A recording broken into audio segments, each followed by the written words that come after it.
প্রিয় শিক্ষার্থী, Khulna collectorate public school and college কর্তৃক আয়োজিত অনলাইন গণিত ক্লাসে সবাইকে স্বাগত জানাচ্ছি। 26 নম্বর প্রথমে যে অঙ্কটি আছে,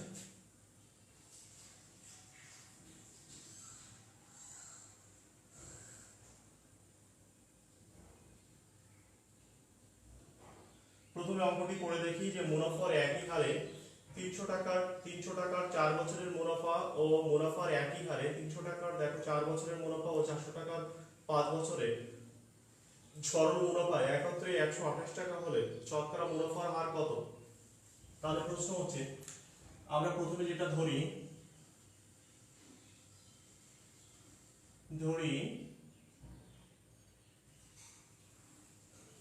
শতকরা কথাটি হয়তো এখানে লিখলাম না,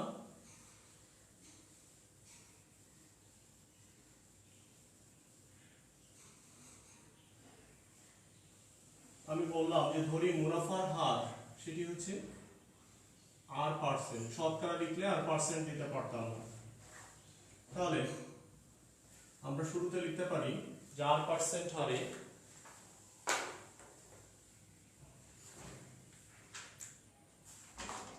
লিখলাম r% হারে 300 টাকার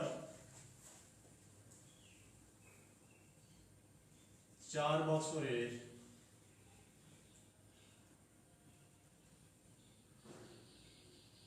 সরল মুনাফা।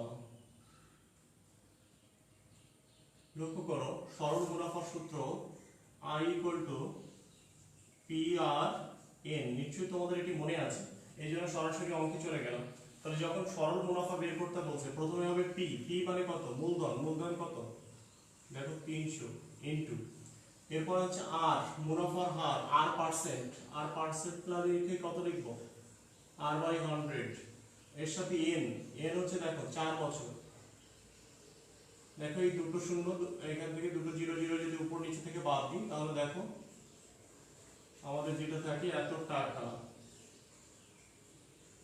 তার মানে এটি খুব সংক্ষিপ্ত একটা আকার চলে আসে আমাদের এখানে।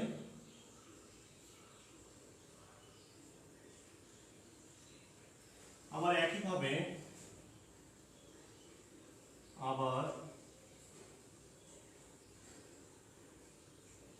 R% হারে কত টাকার? 400 টাকার 5 বছরের সরল মুনাফা। ঠিক একইভাবে শুধু 300 জায়গায় কত হবে? 400 ইনটু, আর জায়গায় হচ্ছে R/100 ইনটু 4, এইখানে হবে দেখো 4 বছরের জায়গায় এখানে 5 বছর, তার মানে এখানে 5। ঠিক পূর্বের নাই 400, 4 দিয়ে কাটাকাটি করা যাবে, 4 পাশে দেখো।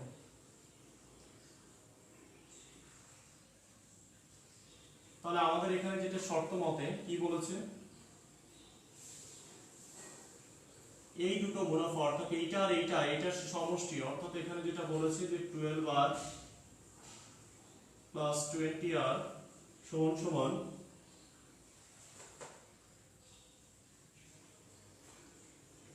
তার মানে বুঝতেই পারছো যে আমাদের অঙ্কটি আসলে হয়ে গিয়েছে, যে এখান থেকে আসলে 32R = 128। তার মানে যদি কাটাকাটি করো তাহলে আর এর মান আমরা চাচ্ছি সেটি কিন্তু হয়ে গিয়েছে, যে R = এখান থেকে 4 তুমি ইজিলি পেয়ে যাবে। আর যেহেতু বলেছে অতএব মুনাফার যদি শতকরা মুনাফার হার লেখো তাহলে পার্সেন্ট চিহ্ন দিবে না, আর যদি শুধু মুনাফার হার লেখো তাহলে পার্সেন্ট চিহ্ন দিবে। আশা করি বুঝতে পেরেছো সবাই। তাহলে এখন খেয়াল করো, পরবর্তী অঙ্ক বই থেকে সবাই শুরু করো। দেখো 4% হারে মুনাফায় 15 টাকার দেখো 2 বছরের সরল মুনাফা ও চক্রবৃদ্ধি মুনাফার পার্থক্য। আগে সরল মুনাফা দেখো, সূত্রটি আমরা এইমাত্র শিখলাম। সরল মুনাফার ক্ষেত্রে কি ছিল? দেখো I = কি ছিল সরল মুনাফার ক্ষেত্রে? PR/N। আচ্ছা, এখন দেখো চক্রবৃদ্ধি মুনাফা, সেক্ষেত্রে দেখো মুনাফা আসল C = কি ছিল? এটি দেখো C = P * 1 + R তার whole to the power N। লক্ষ্য করো, তাহলে এই ক্ষেত্রে দেখো মুনাফা, এটাকে আমরা যদি I1 দিয়ে বা অন্য I দিয়েও প্রকাশ করতে পারি। এর থেকে আসলে আবার p বাদ যাবে, তাহলে আমরা এভাবে বলতে পারি p * 1 + r তার whole to the power n minus আবার p। তাই কেউ আবার একটু সুন্দর করে স্যার p কিন্তু কমন নিব, হ্যাঁ তাও লিখতে পারো। বা সংক্ষেপে আমরা এভাবে বলতে পারি যে আমাদের সামনে এভাবেই আমরা বলতে পারি p * 1 + r তার whole to the power n minus আসলে p। তাহলে আচ্ছা, ইতিমধ্যে এখন লক্ষ্য করো আমরা এর পরবর্তী যে অঙ্কটি আছে সেটি আমরা এখন করব। আবার বলছি চক্রবৃদ্ধি এটা হচ্ছে মুনাফা আসল, চক্রবৃদ্ধি সবৃদ্ধি মূল বা মুনাফা আসল, সেটি হচ্ছে c = p * 1 + r to the power n, অর্থাৎ এর মধ্যে মুনাফা থাকবে আবার আসল থাকবে। কিন্তু আমরা এখানে যেটা করেছি এটা হচ্ছে চক্রবৃদ্ধির ক্ষেত্রে কি মুনাফা, সেটি হচ্ছে কি এইটা দেখো মুনাফা আসল থেকে যদি আসলটা বাদ দাও তাহলেই তো মুনাফা বের হবে। আর প্রথম ক্ষেত্রে মুনাফা আসল হলে এর সঙ্গে আবার p যোগ করতে হয়। দেখে নিই আমরা 27 নম্বর, 4% হারে মুনাফায় কোনো টাকার, দেখো কোনো টাকার, এখানে টাকাটা উল্লেখ করা নেই, তাহলে প্রথমে লিখব ধরি বা মনে করি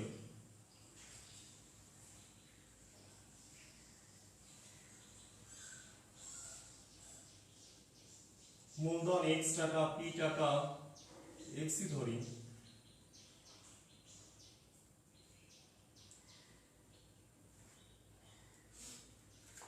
তার মানে দেখো তুমি এইভাবে বের করতে পারো যে 4%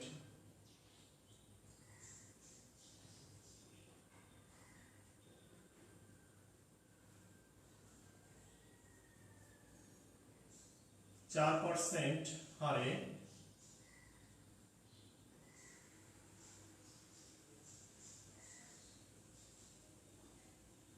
x টাকার 2 বছরের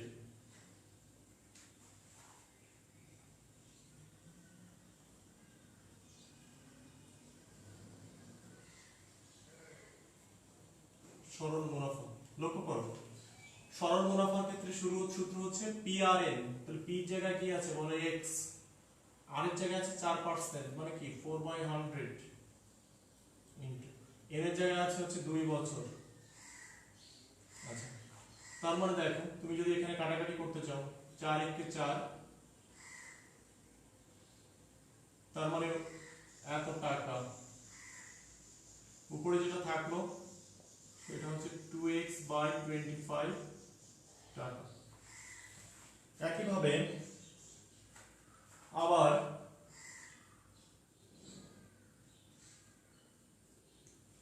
4% হারে x টাকার 2 বছরের দেখো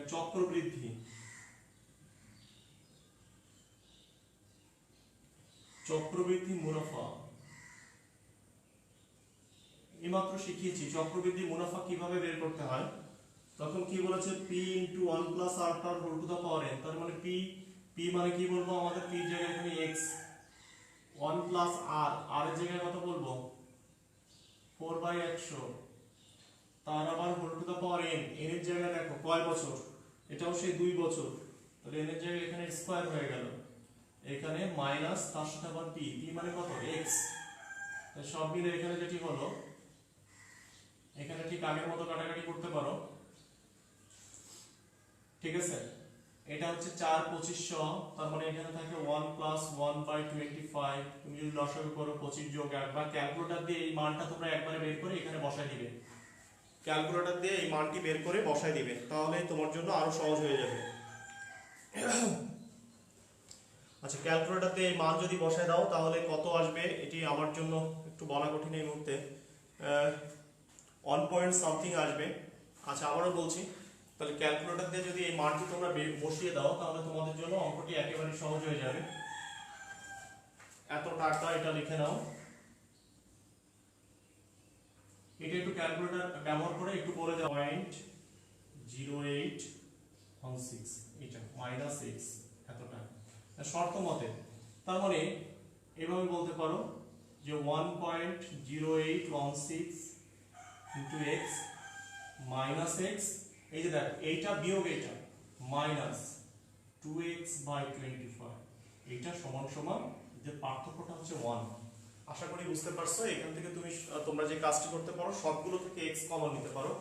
হ্যাঁ, সবগুলো থেকে x যদি কমন নাও, তার মানে এখানে আসে 1.0816 মাইনাস এখানে 1 মাইনাস 2/25 ইন্টু x ইকুয়াল 1। এখান থেকে তুমি সহজেই x ইকুয়াল কত এটি কিন্তু পেয়ে যাবে। আশা করি বুঝতে পেরেছো সবাই। সবাই খুব সহজেই বোঝা যায় যাওয়ার কথা, একদম সহজ একটা অঙ্ক এবং সহজভাবেই করানোর চেষ্টা করেছি। আচ্ছা, যাই হোক, আমরা নিজেদের মধ্যে কথা না বলি, আমি আবারও বলছি, যদি কোনো প্রশ্ন থাকে তাহলে আমরা এখানে আচ্ছা, আমরা যদি কোনো আমার কাছে প্রশ্ন থাকে, কারণ পিছনে কোনো কিছু কমেন্টস বক্সে লেখা থাকে, সেগুলোর প্রতি আমার চোখ দিতে হবে, এটি শিক্ষকের সময় তখন নষ্ট হবে, এই ব্যাপারটি তোমাদের বোঝা লাগবে। এখন দেখো, বলছে পরের অঙ্ক করছি যে কোনো আসল 3 বছরের সরল মুনাফায় 460 টাকা হয়। কোনো আসল, সেই আসল কিন্তু নির্দিষ্ট না। আবার 5 বছরে মুনাফা সহ 600 টাকা হলে বলছে শতকরা মুনাফার হার কত, অর্থাৎ মুনাফার হার তোমাকে বের করতে হবে এবং আসলও দেয়া নেই। তার মানে দেখো, আমরা শুরুতে ধরি দেখো আসলও দেয়া নেই, আবার মুনাফার হারও দেয়া নেই। তাহলে ধরি আমরা 28 নম্বরে যাবো এখন। কোন আসল, তাহলে ধরি আসল p টাকা বা x টাকা যে কোনোটা ধরতে পারো, এবং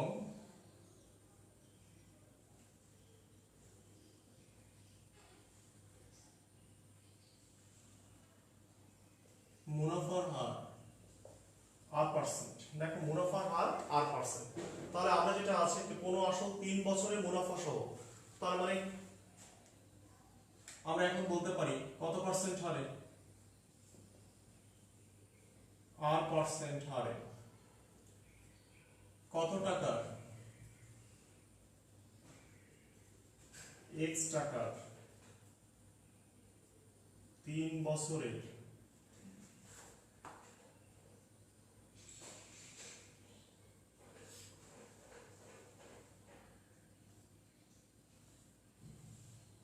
মুনাফা।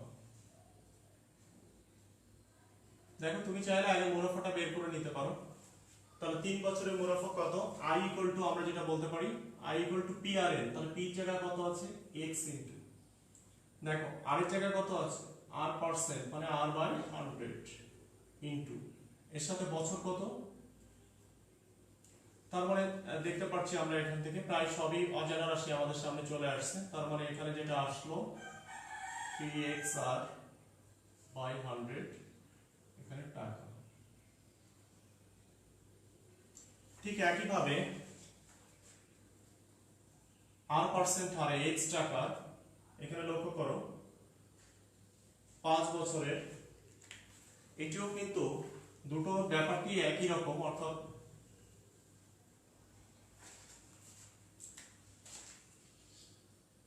এটাও কিন্তু বছরের মুনাফা, শুধু মুনাফা বলেছে।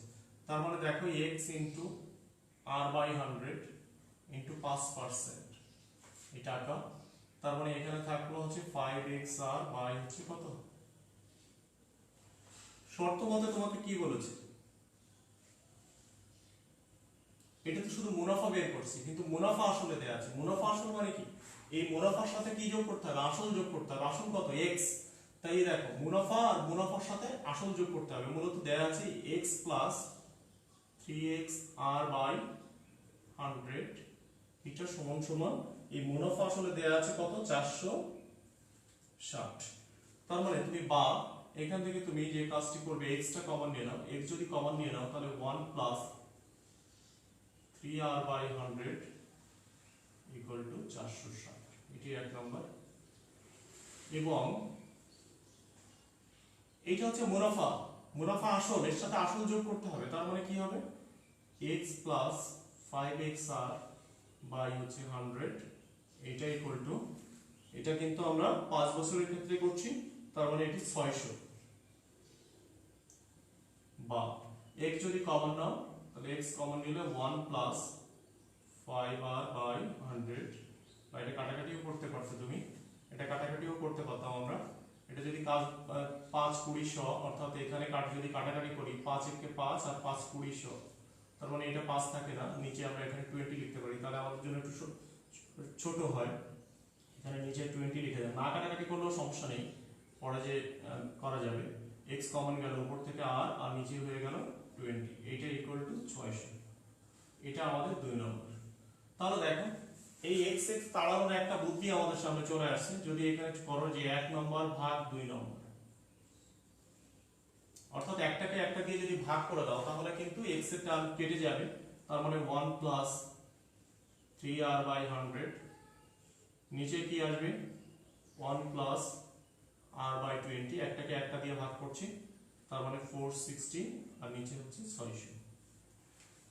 তার মানে বুঝতে পারছো যে আমাদের সামনে থেকে কিভাবে x এর টার্মগুলো আমাদের সামনে থেকে বিদায় নিল, এবং x এর টার্মগুলো বিদায় নেওয়ার পরে যে কাজটি আমরা করতেছি সেটি হচ্ছে খুব সহজ একটা প্রক্রিয়া। এখান থেকে ক্যালকুলেশন করলে তোমরা অবশ্যই x এর মান বের করতে পারবে। এখান থেকে দেখো বুদ্ধি হচ্ছে এই পাঁচটাকে তোমরা লবহরকে যদি 100 দিয়ে গুণ করতাম, এখানে দেখো লবহরে যদি 100 দিয়ে গুণ করো তাহলে এই পাঁচটা যেটা হবে 100 প্লাস, এর যদি 100 দিয়ে গুণ করি তাহলে হলো 3r, এখানে 100 দিয়ে গুণ করলে এটা হলো 100 প্লাস, আর এখানে যদি 100 দিয়ে গুণ করো তাহলে হচ্ছে 5 20 100, তারপরে এখানে হচ্ছে 5r। এখানে লবহরে এই পাশে 100 দিয়ে, মানে লসাগু করে গুণ করে উল্টানো হচ্ছে, লবহরকে 100 দিয়ে গুণ করে দাও, এই পাশে 0 0 কাটলাম, যদি 2 দিয়ে কাটাকাটি করি তাহলে এখানে 30 2 60, আর এখানে 2 দিয়ে কাটাকাটি করলে হচ্ছে 2 2 4, এখানে 3 2 6। দেখো এখন 8 গুণ করে দিলে তোমরা, আবারও বলছি এখানে লসাগু করে গুণ করাচ্ছে, এই জন্য এখানে দেখো এই যদি কাটাকাটি না করে, তুমি যদি এখানে এই কাটাকাটি না করে যদি এখানে 5/100 রাখতে তাহলে ক্যালকুলেশন আরো সহজ হতো। এটাই আসলে একবার না করে বোঝা যায় না, এখানে 5/100 রাখলে ক্যালকুলেশন আরো সহজ হতো। তাহলে এখানে হচ্ছে 5/100, এখানে হচ্ছে 5/100, তাহলে তোমার জন্য ক্যালকুলেশন আরো সহজ হতো। তাহলে এখানে হচ্ছে 5/100, বলো স্যার 100 আছে তো, তাহলে উপর নিচে লসাগু করতে সুবিধা হবে। হ্যাঁ, তাহলে কাটাকাটি না করলে, যেহেতু এরও হরের লসাগু 100, লবের লসাগু 100, তাই লবহরকে 100 দিয়ে গুণ করেছি, একই জিনিস, বুঝলে হলো শুধু। তার মানে এই অঙ্কটি শেষ হলো আমাদের। আমরা এর পরবর্তী অঙ্কে যেতে চাই, সেটি হচ্ছে এরপরে 29 নম্বর। এরপরে যে অঙ্কগুলো আছে সবগুলোই অনেক ছোট ছোট এবং তোমরা পারবে। একটু 29 30 31 এগুলো একদম সহজ অঙ্ক, তোমরা নিজেরা করে নিতে পারো। আমি এখান থেকে আরো একটু করে দিই, 29 নম্বরটা করে দিতে চাই।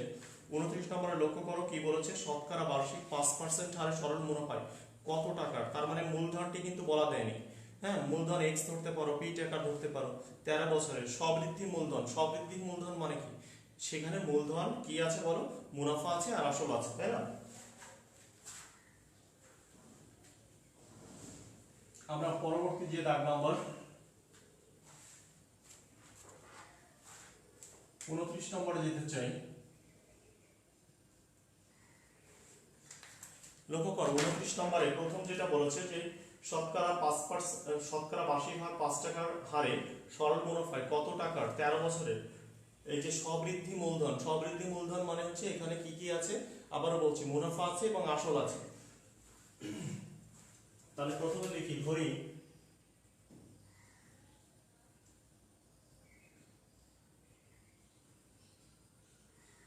মূলধন p টাকা,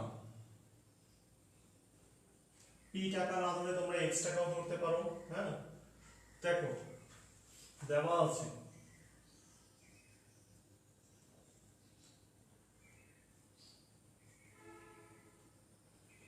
দেখো বার্ষিক 5 টাকা হারে, তাহলে মুনাফার হার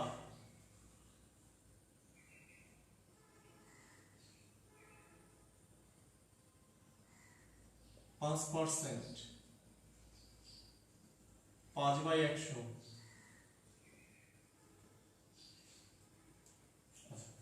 এরপরে যেটি আছে সময়,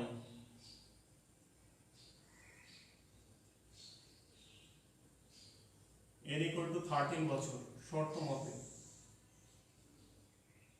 এই যে সবৃদ্ধি মূলধন, আমি কি বলেছি, এই p সাথে কি যোগ হবে, i, তার মানে p যোগ i equal to কি ছিল, pr। তুমি দেখো p যদি কমন নাও তাহলে কি থাকলো 1 প্লাস r, তার মানে এটাই দেয়া আছে। কি দেয়া আছে বলো তো, p ইনটু 1 প্লাস এই যে r a, এটি দেয়া আছে। এটা সমান সমান কত বলে দেয়া আছে, এটি সমান সমান বলে দেয়া আছে 900। দেখো p আমাদের অজানা, তাই p থেকে গেল 1 প্লাস আর এর জায়গায় কত বসাবো 1/20, এন এর জায়গায় কত বসাবো 13 ইকুয়াল টু 990। দেখো প্রিয় শিক্ষার্থীরা কত সহজে তুমি পি এর মান পেয়ে যাচ্ছ। অর্থাৎ আবারও বলছি, এখান থেকে শুধু তোমাকে একটা জিনিস খেয়াল রাখতে হবে যে আমাকে এখানে যে কথাটি বলে দিয়েছে যে সবৃদ্ধি মূল, এই সবৃদ্ধি মূল মানে হচ্ছে এর মধ্যে মুনাফা আছে ও এর মধ্যে মুনাফা আছে ও আসল আছে। অর্থাৎ মুনাফা আসলে যেটা আমরা বলতাম সেটি হচ্ছে আমরা সবৃদ্ধি মূল বলেছি। এরপরে দেখো 30 নম্বর আর 29 নম্বরের মধ্যে কোনো পার্থক্য নেই, একই রকম। আর 31 নম্বর তো খুবই সহজ অঙ্ক। এই যে 8,000 টাকা 5% হারে 8,000 টাকায় 3 বছরের সরল মুনাফা বের করবা আর 3 বছরের চক্রবৃদ্ধি মুনাফা বের করবা। এই দুটোর পার্থক্য মানে বিয়োগ করে দিলে তোমাদের এখানে হয়ে যাবে। অর্থাৎ 30 আর 31 নম্বর নিজে করো, 32 নম্বর করিয়ে আজকের ক্লাস শেষ করব। 32 নম্বর আমরা এখন দেখছি। 32 নম্বর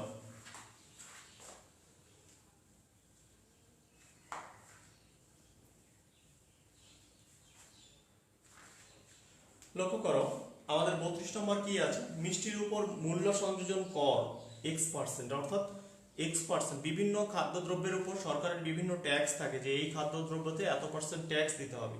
একজন বিক্রেতা ভ্যাট সহ সেটি পি টাকায় ক্রয় করলো, তাহলে তাকে কত টাকা ভ্যাট দিতে হবে? প্রশ্ন হচ্ছে সে পি টাকায় যে কিনেছে সে পি টাকার মধ্যে আসলে কত টাকা তাকে ভ্যাট দিতে হয়েছে। তাহলে প্রথমে দেখো, মনে করি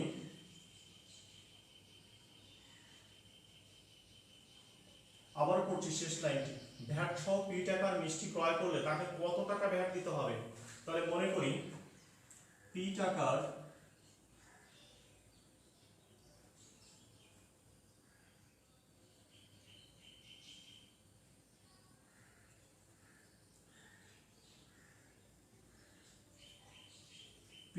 মিষ্টি ক্রয় করলে ভ্যাট দিতে হয়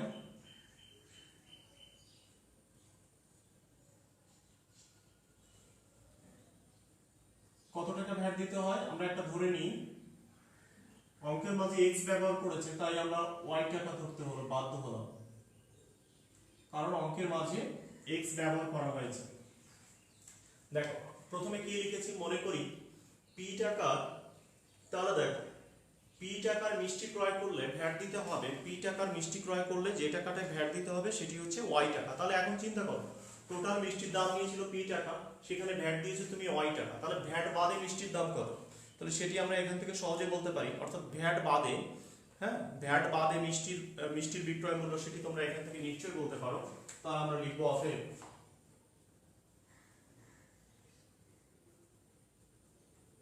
ভ্যাট বাদে মিষ্টির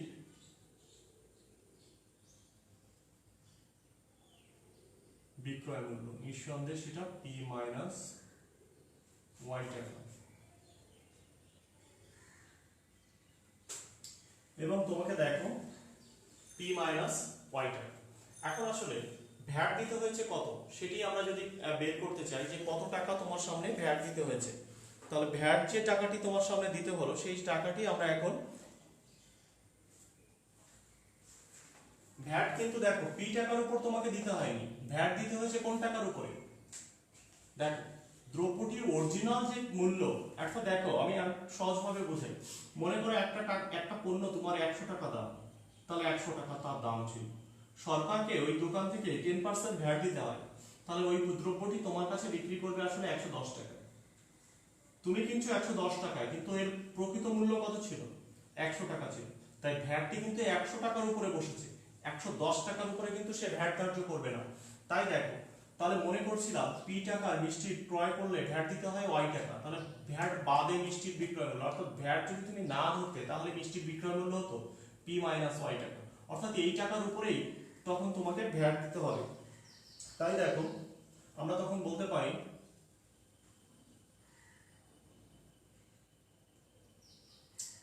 যে x%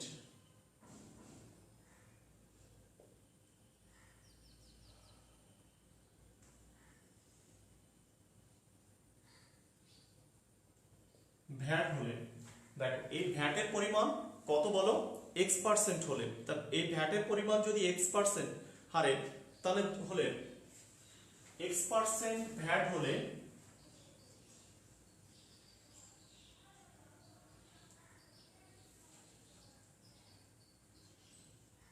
x% হারে ভ্যাট হবে, তাই আচ্ছা লক্ষ্য করো এই যে দেখো p মাইনাস y এই যে x% টাকা। আবারও বলছি ভ্যাট দিতে হবে অরিজিনাল যে দামটা ছিল তার উপর, অর্থাৎ অরিজিনাল এইটাই দাম, এটার উপরে x% ভ্যাট দিতে হচ্ছে। তার মানে কি লিখবো, p minus y into x% মানে কি x বাই 100 টাকা। তার মানে তুমি লিখতে পারছো যে x into p minus y by হচ্ছে 100 টাকা। তার মানে দেখো তোমাকে ভ্যাট দিতে হবে আসলে এই টাকা, তাহলে তোমাকে ভ্যাট দিতে হলো কত, x into p minus y by 100 টাকা। তাহলে এই টাকা যদি ভ্যাট দিতে হয় কার উপরে ভ্যাট দিতে হচ্ছে, বলো প্রকৃত বিক্রয় মূল্যের উপরে। দেখো এই ভ্যাট দিতে হয়, অঙ্কের শুরুতে আমরা বলেছি আমাদের ভ্যাট দিতে হয় কয় টাকা, y টাকা। এই টাকা আর এই টাকার মধ্যে কোনো পার্থক্য নেই, কারণ ওই যে আমি বলেছিলাম যদি যে তোমাকে দেখো 100 টাকার একটা জিনিস 110 টাকায় যে একটা জিনিস ক্রয় করেছো, তোমাকে ভ্যাট দিতে হচ্ছে 10 টাকা। হ্যাঁ, এখন তুমি অন্য কোনো ভাবে তুমি বের করলে তার প্রকৃত বিক্রয় মূল্য হওয়ার কথা 100 টাকা, 10% ভ্যাট দিতে হলো। তার মানে এইভাবে যদি বের করো তাহলে সেই ভ্যাট আর ওই ভ্যাট তো কোনো আলাদা হবে না। তাই তুমি এখান থেকে লিখতে পারো যে শর্ত মতে কোনটি বলো, যে x into p minus y by 100 এটা সমান সমান আসলে y। তাহলে এখান থেকে দেখো আমাদের যেটা বের করতে বলেছে শেষ পর্যন্ত, তাকে কত ভ্যাট দিতে হবে, অর্থাৎ কত ভ্যাট দিতে হবে, অর্থাৎ y এর মান তোমাকে বের করতে বলেছে। তাহলে তুমি যে কাজটি করো, আমরা এখান থেকে r গ্রহণ করতে পারি, তাহলে এখানে লিখবো হচ্ছে 100y সমান সমান এখানে যেটা হলো x into p minus xy। দেখো y আমাকে বের করতে হবে, তাই y এর দুটোকে এক পাশে নিয়ে গেলাম। হ্যাঁ, তাহলে xy কে এই পাশে নিয়ে আসলাম, তার মানে xy plus 100y square xp। লক্ষ্য করো আমরা এখান থেকে যদি y কমন নিই তাহলে যেটা হলো x plus 100 into y equal xp। তার মানে আমরা এখান থেকে y ইকুয়াল যেটা পেলাম xp বাই x প্লাস 100। এটি কিন্তু আমাদের একটা উত্তর। এবার দেখো কতগুলো মান দেয়া আছে, সম্ভবত বলেছে x ইকুয়াল টু 15 এবং p ইকুয়াল টু, তারপরে এখান থেকে বলবে যে আবার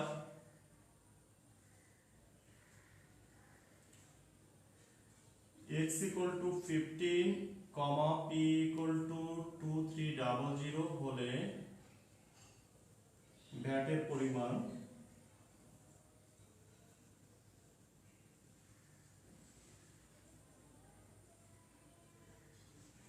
y সমান সমান, দেখো x ইনটু p, তার মানে উপরে হবে 15 ইনটু 2300 আর নিচে যেটা হচ্ছে x প্লাস, তার মানে কত 15 প্লাস 100 এইটা। তার মানে ক্যালকুলেটর দিয়ে তোমরা সহজে এই অঙ্ক তোমরা করে ফেলতে পারছো। তোমাদের আজকের যে হোমওয়ার্ক সেটি আমি আরেকবার বলে দিচ্ছি যে 26 থেকে 32 নম্বর